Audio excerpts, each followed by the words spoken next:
Hello friends, Shri Swami Samarth. तर friends, आपण गेल्या व्हिडिओमध्ये, या आधीच्या व्हिडिओमध्ये नवरात्री स्पेशल ज्वेलरी कशी बनवायची ते पाहिलेलं होतं. तर आजच्या व्हिडिओमध्ये नवरात्री स्पेशलच असणार आहे. तर या व्हिडिओमध्ये आपण हेअर ॲक्सेसरीज पाहणार आहोत. तर 3 हेअर ॲक्सेसरीज सांगितलेले आहेत. एकदम सोप्या पद्धतीने कोणीही आणि कधीही बनवू शकेल असं आहे. तर चला आपण व्हिडिओला सुरुवात करूया. तर इथे मी जुड्यामध्ये वेणी घालण्यासाठी तयार करत आहे. तर जे पेनावरची फुलं असतात ते इथे वापरलेले आहेत. माझ्याकडे हीच अवेलेबल होती, तर हेच वापरलेले आहे. तर तुमच्याकडे जर पॉम असतील तर ते तुम्ही यूज करू शकताय.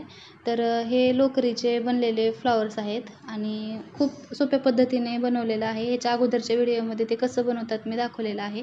तर हे एकत्र असं गुच्छ दिसावं म्हणून मी एका दोरीमध्ये 2-4 असे ओवून त्याचे गुच्छ बनवून घेतलेले आहेत. त्याच्यानंतर एका काळ्या दोरीमध्ये हे एकदम सोप्या पद्धतीनं असं बांधून घेतलेलं आहे.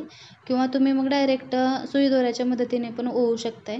आणि आणखीन थोडंसं छान लुक यावं यासाठी मी हे जे हँगिंगसाठी बेल वापरतात ते वापरलेलं आहे. तुम्ही याच्याऐवजी दुसरं काहीही तुमच्याकडे जे अवेलेबल आहे ते यूज करू शकता. तर एकदम सोप्या पद्धतीने आणि सिंपल असं बनवलेलं आहे. पण तरी पण मला वाटतं दिसायला छानच दिसेल हे. तर अशा पद्धतीनं एक फ्लॉवर आणि त्याच्यानंतर एक बेल आणि त्याच्यानंतर एक फ्लॉवर असं मी बनवलेलं आहे. तर शेवटी हे सगळे जे आहे ते एकदम ओवून घेतल्यानंतर दोन्ही बाजूनी ते निसटू नये किंवा खाली गळून पडू नये म्हणून गाठी बांधून घेतलेल्या आहेत, म्हणजे ते एकदम सिक्युअर होतील. तर अशा पद्धतीने आपल्याला बनमध्ये घालण्यासाठी ही वेणी तयार केलेली आहे किंवा गजरा म्हणता येईल ह्याला. तर आर्टिफिशियल गजरा म्हणूया आपण ह्याला. तर आणि जे एक्स्ट्रा दोरे जे आहेत ते पण कट करून घेतलेले आहेत. तर बघू शकताय तुम्ही पुढे की किती छान असा हा गजरा तयार झालेला आहे. तर नवरात्रीमध्ये हे असं वेगळं काहीतरी मजा पण वाटते घालायला, ट्राय करायला. तर आपण आता नेक्स्ट ज्वेलरी ॲक्सेसरीज बनवणार आहोत. ती पोनीमध्ये घालण्यासाठी ज्या रिबिन असतात, ज्या केसामध्ये अशा मोकळ्या सोडल्या जातात त्या आहेत. ह्याच्यासाठी पण मी एक असं काळी दोरी वापरलेली आहे आणि त्याला वेगवेगळ्या लोकरीने वेणी अशा बनवून घेतलेल्या आहेत. आपण जे की साधं सिंपल केसाची जी वेणी घालतो 3 पदरी, ती वेणी घालून घेतलेली आहे. तर याच्यामध्ये थोडंसं आणखीन जास्त छान दिसावं म्हणून ना माझ्याकडे शिंपले होते, तर ते शिंपले पण वापरलेले आहेत. दोन्ही पण पदरामध्ये घालावं असं वाटत होतं, पण ते जात नव्हतं म्हणून मग मी एक सिंगल पदरामध्ये असं ओवून घेतलेलं आहे आणि नंतर परत वेणी घालायला सुरुवात केलेली आहे. तर एकदम सोप्या पद्धतीनं हे तयार होते. तर ह्या शिंपल्याऐवजी म्हणजे कवड्यांचा वापर केला जातो, पण नाही आहेत माझ्याकडे कवडे आणि हे आहे म्हणून तर हेच वापरलेलं आहे. तर कोणताही एक्स्ट्राचा खर्च न करता आपल्याकडं जे साहित्य आहे त्याच्यातून मी हे बनवलेलं आहे. तर हे अशा पद्धतीनं हे रिबिन एक बनवून झालेली आहे. तर नंतरचा जो कलर आहे तो मी रेड आणि ब्लॅक घेतलेला आहे. आपल्याकडं जे कोणते कलर आहेत, मिक्स कलर पण आपण वापरू शकतोय. हेच कलर तेच कलर असंही काही नाही आहे. जेवढे जास्त कलर वापरू आपण तेवढं ते छान दिसणार आहे. तर अगोदरसारखंच याची पण वेणी घालून घेतलेली आहे. आणि ह्याला सजवण्यासाठी मी जे माझ्याकडे मोती आहेत ते वापरलेले आहेत. आणि हे मोती पण माझ्याकडे एक साईजचे नव्हते, तर असंच मग लावलेलं आहे. तर नंतर पण एक वेणी बनवून घेतलेली आहे, त्याच्यात 3 कलर वापरलेले आहेत. तर ते पण मोती आणि मिररच्या साहाय्याने थोडंसं सजवून घेतलेलं आहे.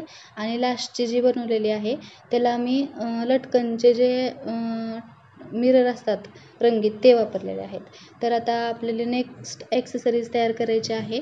तर आपण जो आंबाडा घालतो त्याच्यासाठी जी पिन बनवली जाते ते करणार आहे. त्याला नेमकं नाव काय आहे ते मला नाही माहिती, पण बनवायला खूप म्हणजे सोपं होतं आणि खूप मला आवडलं हे सगळ्यात जास्त. तर एक कार्डबोर्ड कट करून घेतलेला आहे सर्कलमध्ये आणि त्याच्यावरती एक पेनावरचं जे फूल असतं बनवलेलं ते लावून घेतलेलं आहे आणि त्याच्यावर सिंपल असा मोती लावून घेतलेला आहे. आणि त्याच्या बाजूने जे शिंपले आहेत आपल्याकडे तेच यूज केलेले आहेत. तुम्ही याच्या जागी अजून तुमच्याकडं काही वेगळं असेल तर ते पण यूज करू शकता. व्हाईट कलरचेच आहेत, तुमच्याकडे रंगीत असतील तर ते पण तुम्ही यूज करू शकता. असं काही नाही आहे की असंच पाहिजे तसंच पाहिजे, वेगवेगळ्या पद्धतीनं केलं तर ते म्हणजे छानच दिसतं. तर इथं आणखीन थोडंसं चांगला लुक यावा म्हणून मिरर वापरलेले आहेत. आणि हे साईडचं जे उरलेलं कार्डबोर्ड आहे ते मला कट करायचं होतं, पण ते काय नंतर कट काय होत नव्हतं व्यवस्थित, कटर पण नव्हता माझ्याकडे. म्हणून मग मी हे जे स्टोन आहेत ते लावून घेतले आणि मग हे लावल्यानंतर तर खूपच असं छान तयार झालेलं आहे. मला हे सगळ्यात जास्त आवडलं आणि सगळ्यात सोपं होतं करायला आणि पटकन तयार झालं. बघू शकता किती छान तयार झालेलं आहे. दुसरे कार्डबोर्डमध्ये ही अशी यू पिन मी चिटकावून घेतलेली आहे, वरच्या बाजूनं घुसवलेली आहे आणि त्याला फॅब्रिक ग्लू लावून एकदम असं छान सुकू दिलेलं आहे. तर वरती फॅब्रिक ग्लू लावून आपल्याला जे आपण तयार केलेलं आहे ह्याच्या अगोदर ते वरती चिटकावून घ्यायचं आहे आणि आपल्या जुड्यामध्ये लावण्यासाठी ही एक छान अशी पिन तयार झालेली आहे. बघू शकताय किती छान दिसते आणि हे छान दिसते एकदम जुड्यामध्ये. तर मी हे ट्राय पण करून दाखवणार आहे, पण त्याच्यासाठीचा जो म्हणजे शॉर्ट व्हिडिओ बनवेल. तर आपल्याला 3 हेअर ॲक्सेसरीज बनवून झालेल्या आहेत. एक रिबिन बनवून झालेली आहे, एक जुड्यामध्ये घालण्यासाठी वेणी म्हणजेच गजरा तयार करून झालेला आहे आणि एक तशी पिन बनवून झालेली आहे. त्या पिनाचं नाव मला नेमकं काय आहे ते माहिती नाही आहे, पण तुम्हाला माहिती असेल तर नक्की कमेंट करून सांगा. व्हिडिओ कसा वाटला ते सांगा आणि आपल्या चॅनलला सबस्क्राईब करा.